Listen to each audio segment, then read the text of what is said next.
Daar kom dae in ons almal se lewe wat ons soos Petrus, volgens Matteus 14 vers 28 tot 31, baie mooi saam met Jesus op die water begin loop.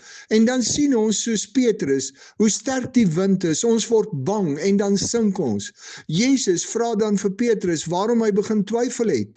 Twyfel kom in ons lewe as die duiwel ons aandag van Christus aftrek, deur ons te wys op die wind en die storm, die goed om ons. En die oomblik wat ons oog van Christus afval en na ons omstandighede kyk, begin ons twyfel en sink ons. As ek my oog van Christus afval, word my omstandighede groter as Christus en verval ek in twyfel.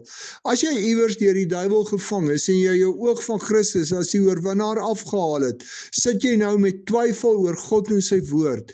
Hoor, Christus wil ook jou handvat en jou uit jou twyfel uithaal.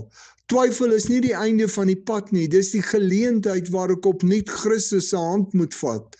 In Hebreërs 12 vers 1 tot 3 word gesê dat ons oog op Christus moet hou, sodat ons nie geestelik moeg word en uitsak nie. Die duiwel probeer sy bes om ons oog van Christus af te kry, sodat ons in twyfel en sonde kan verval.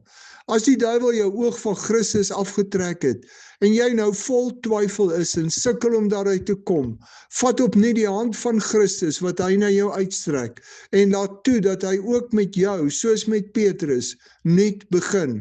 Christus het jou nie in die steek gelaat nie, die duiwel het net jou aandag afgetrek. Waarom vat jy nie die hand wat Christus na jou uitsteek, en begin nuut met hom nie?